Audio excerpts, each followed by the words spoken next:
Read நிறுவனம் 2001 தொடங்கி இன்னைக்கு 25 வருஷத்தை கடந்து நாங்கள் சமூக மாற்றத்திற்காக பழங்குடி மக்கள் மத்தியில் இன்னும் புலம்பெயர்ந்த தொழிலாளர்கள் மத்தியில் பணி செஞ்சுட்டு இருக்கோம்.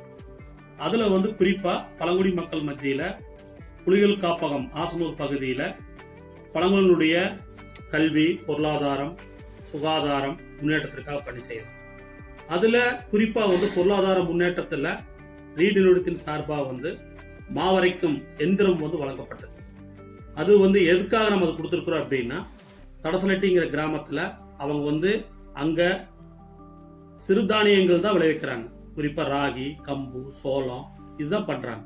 அவங்க அதை அரைக்கணும்னா 10 கிலோமீட்டர் நடந்து போக வேண்டியது இருக்கு. ஆகவே இந்த இயந்திரம் அங்கே வழங்கப்பட்டிருக்குது. இது ஃபாரஸ்ட் டிபார்ட்மெண்ட் இந்த ரேஞ்சர் தொடங்கி வச்சாரு. இப்போ அந்த மக்களுக்கு ரொம்ப தூரம் நடந்து போறது, பஸ்ஸில் போய் அரைக்கிற விஷயத்த அதுலேருந்து விடுதலை பெற்றிருக்கிறாங்க. அந்த பழங்குடி மக்களுக்கு ரீட் நிறுவனத்தின் சார்பாக வாழ்த்துக்கள் சொல்லிக்கிறோம்.